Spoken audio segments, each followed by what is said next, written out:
Welcome to Revenge Return, where love is never simple, revenge is never accidental, and every story unfolds with secrets, betrayal, and emotional twists you won't see coming. This is where the story begins. The living room smelled like Mom's lemon furniture polish and old resentments.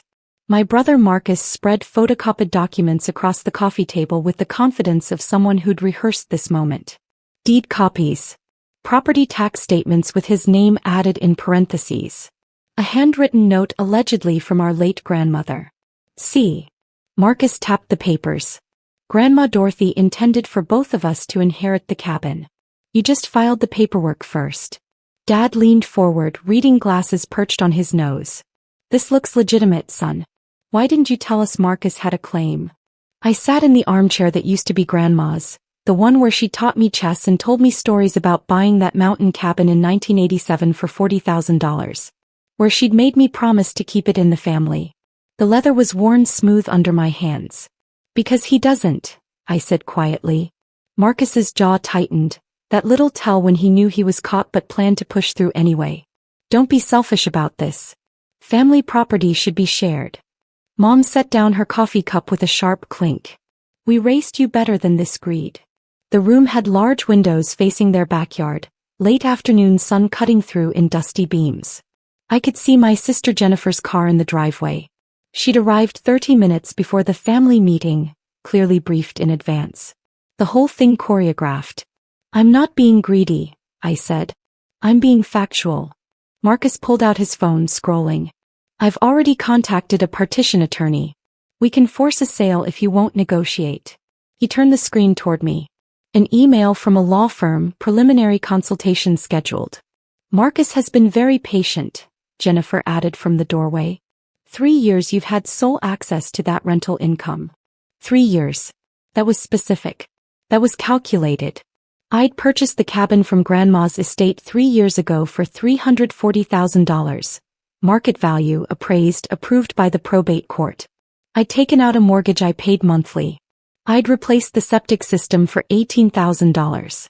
I'd upgraded the electrical for code compliance, another $12,000.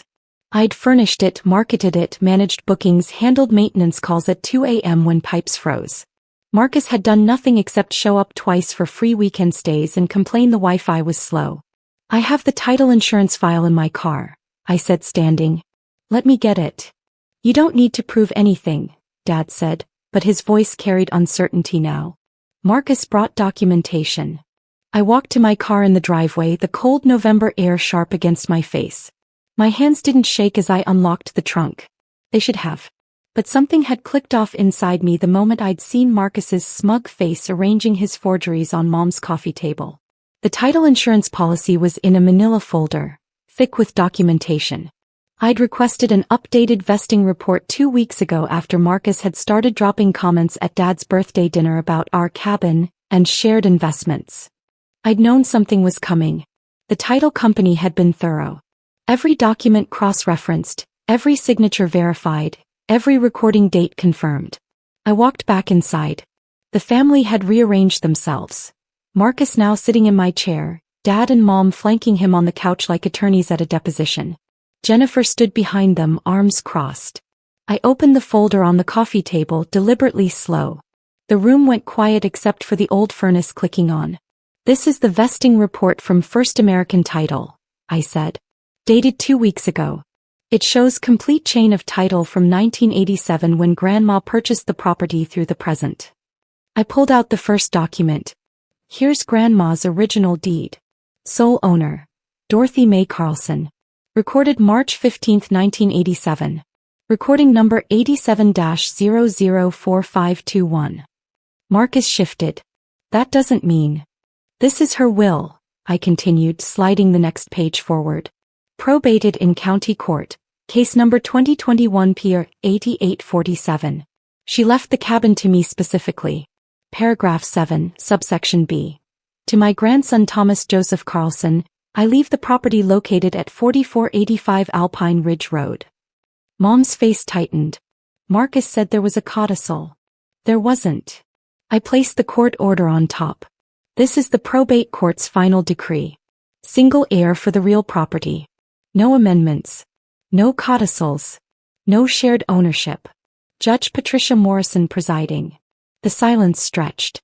Dad removed his glasses, cleaning them with his shirt. The thing he did when processing information he didn't want to process. Kept going. This is my purchase agreement from the estate. $340,000. Here's the appraisal supporting that value. Here's the mortgage from Mountain West Bank. Loan number 4489 to 7623, in my name solely. Here's my title insurance policy, showing clear title with 0 exceptions, 0 encumbrances, 0 other parties with ownership interest. I spread them out like playing cards, each one a small devastation. And this, I pulled out the final document, is the title company's forensic report on the documents Marcus provided today. Marcus's hand moved toward his papers but stopped. Your deed copy has alterations, I said. The title company's examiner identified 3 separate addition attempts. Your name added in different ink. The recording stamp photocopied from a different document and pasted onto this one. The recording date impossible. It shows March 3, 1987, 12 days before Grandma actually purchased the property. Jennifer's arms uncrossed. Dad set his glasses down carefully. The property tax statements you showed?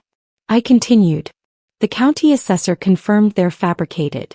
My name is the only name on file. Always has been.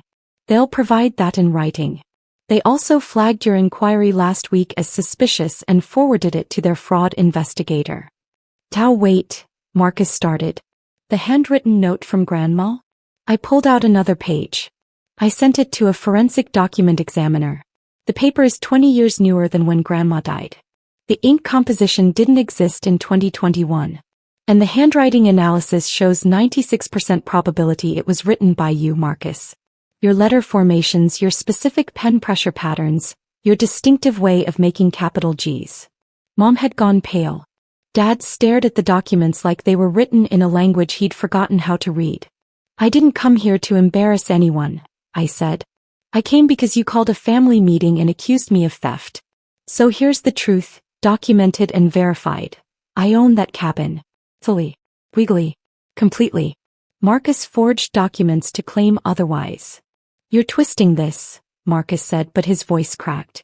The title insurance company has already contacted their legal counsel, I said. Attempted fraud against their policy is a criminal matter. They're required to report it. The room felt smaller now, the walls pressing in. That lemon polish smell had turned sour. I also contacted the partition attorney Marcus emailed. I continued. Sent them the vesting report and forensic analysis. They've withdrawn from representation. They don't take cases involving fabricated claims.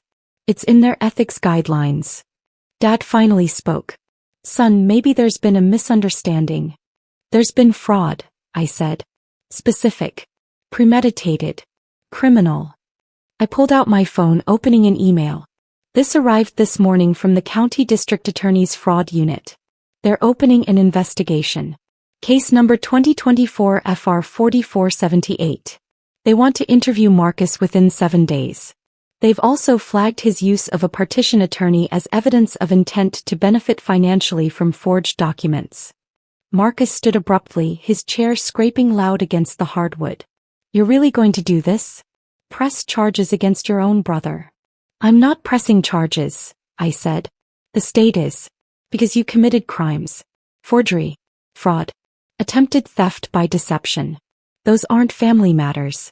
They're felonies. Mom's voice was barely a whisper. We can work this out privately. No.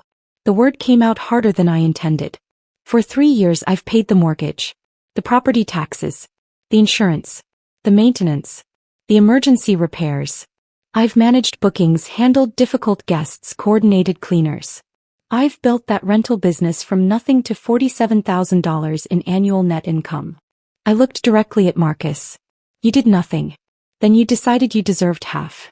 So you forged documents, consulted an attorney, and called a family meeting to publicly humiliate me into surrendering $170,000 in equity and half my rental income. You wanted to force a partition sale and pocket your share, while I lost everything I'd built. That's not, Jennifer started. It is exactly that. I closed the folder. And you all believed him. Immediately. Without question. Without even asking me for my side. The old furnace clicked off. In the silence I could hear Dad's breathing, heavy and labored. The cabin stays mine, I said. The title is unchallenged. The mortgage is in my name. The rental income is my income. Marcus will deal with the district attorney however he chooses. But this family's opinion about my ownership ended the moment you all decided his forgeries were more credible than 3 years of documented legal ownership. I picked up the folder. The leather on Grandma's chair creaked as I stood. If the DA contacts you for interviews, tell the truth, I said. That's the only advice I have. I walked to the door. Behind me, Marcus said something, his voice desperate and small. I didn't turn around. My hand found the doorknob, cold brass, solid, real. Outside, the November air bit clean and sharp. My car started smooth. The folder sat on the passenger seat, heavy with documentation and finality. 6 months later, I sat on the cabin's deck with morning coffee, watching mist rise from the valley below. The air smelled like pine and wood smoke from the fireplace. Cold but clean. Marcus had pleaded guilty to felony fraud. 18 months probation, $8,000 in restitution for my legal fees, permanent record. His partition attorney had filed a bar complaint against him for misrepresentation. The family had scattered, Dad ashamed, Mom deflecting, Jennifer avoiding everyone. The cabin's rental income had increased. I'd refinanced to a better rate. The property value had appreciated another $60,000. My phone sat silent on the table. No family group chat. No Sunday dinner invitations. No requests to use the cabin for free weekends. I didn't miss it. The mist burned off as the sun rose higher, revealing the mountain ridge that stretched for miles. My mountain ridge. My property. My peace. They'd wanted to take something I'd built. Instead, they proved exactly why I'd built it away from them. The coffee was good. The silence was better. And the title, still solely, legally, completely mine, was best of all.